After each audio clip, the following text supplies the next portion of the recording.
Iran के नए supreme leader Mojtaba Khamenei अपनी ही वालिद आयतुल्लाह अली खामनेई के इतने बड़े तारीखी जनाजे में आखिर क्यों शरीक नहीं हो रहे? क्या उन्हें इसराइल की तरफ से कत्ल किए जाने का खौफ है या वो खुद भी किसी हमले में शदीद जख्मी होकर बिस्तर पर पड़े हैं? इस पुरअसरार और गैर हाजिरी के पीछे छुपी 3 सबसे बड़ी और चौंका देने वाली वजूहात जानिए आज की इस रिपोर्ट में। इस वक्त ईरान और मिडल ईस्ट से सबसे सनसनीखेज और हैरानकुन खबर सामने आई है कि ईरान के नए मुंतखब होने वाले supreme leader Ayatollah Mujtaba Khamenei अपने वालिद और साबिक रहबर आला आयतुल्लाह अली खामनेई की नमाज जनाज़ा और अलविदाई जुलूस में शरीक नहीं हो रहे।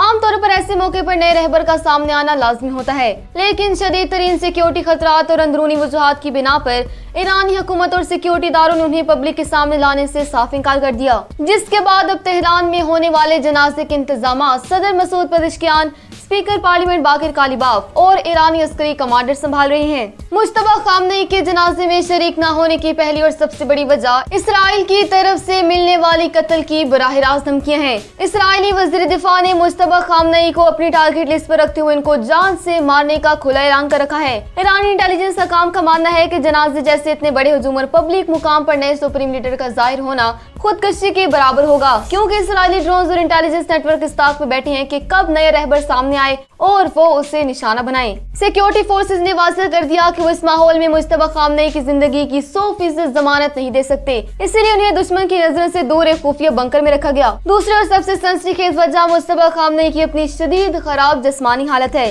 याद रहे कि 28 फरवरी 2026 को जिस अमरीकी और इसराइली मुश्तरका फिजाई हमले में उनके वालिद आयतुल्लाह अली खामनेई को उनके दफ्तर के अंदर शहीद किया गया था, इसी हमले में मुज्तबा खामनेई खुद भी शदीद जख्मी हुए थे। मुख्तलिफ इंटेलिजेंस रिपोर्ट के मुताबिक वो इस हमले में बुरी तरह झुलस गए थे और गहरे जख्मों की वजह से पिछले 4 महीनों से बिस्तर पर हैं और इनकी मुतअद्दिद सर्जरियां हो चुकी हैं। वो इस वक्त अवामी सतह पर आने या बोलने की पोजीशन में बिल्कुल नहीं हो, क्योंकि वो शदीद जिस्मानी तकलीफ से गुजर रही हैं। सिक्योरिटी और जिस्मानी जख्मों के साथ साथ मुज्तबा खामनेई इस वक्त शदीद तरीन खानदानी सदमे और अलमिया का शिकार भी हैं। फरवरी के इसी होलनाक फिजाई हमले में न सिर्फ उनके वालिद शहीद हुए, बल्कि उनकी वालिदा, अहलिया, बहन, बहनोई और मासूम नवासी भी मौके पर ही दम तोड़ गए थे। यानी मुज्तबा खामनेई का पूरा खानदान एक ही झटके में खत्म हो गया। इस वक्त वो न सिर्फ एक सियासी लीडर के तौर पर बल्कि एक तबाहाल इंसान के तौर पर शदीद ज़ाती और जिस्मानी सदमे की हालत में खुफिया जगह पर ज़ेर इलाज है और उनके लिए अपने पूरे खानदान के जनाजे का बोझ और दुश्मन का खौफ एक साथ बर्दाश्त करना नामुमकिन हो चुका है। अगर बात की जाए साबिक रहबर आला आयतुल्लाह अली खामनेई के जनाजे की, तो जंगी हालात और शदीद कशीदगी की वजह से उनका जस्ते खाकी 4 माह तक ताखीर का शिकार रहा।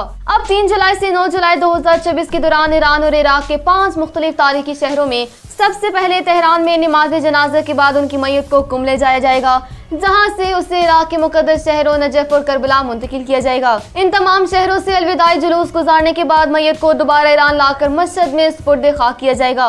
इस जुलूस जनाजा में 1 करोड़ से ज्यादा अफराद की शिरकत मुतवक्किल और दुनिया के 100 से ज्यादा ममालिक के वफूद और सरबराहान मुमलिकत तेहरान पहुंच चुके हैं, जबकि ईरानी हुकूमत ने 8 जुलाई को मुल्क सोग का ऐलान भी किया है।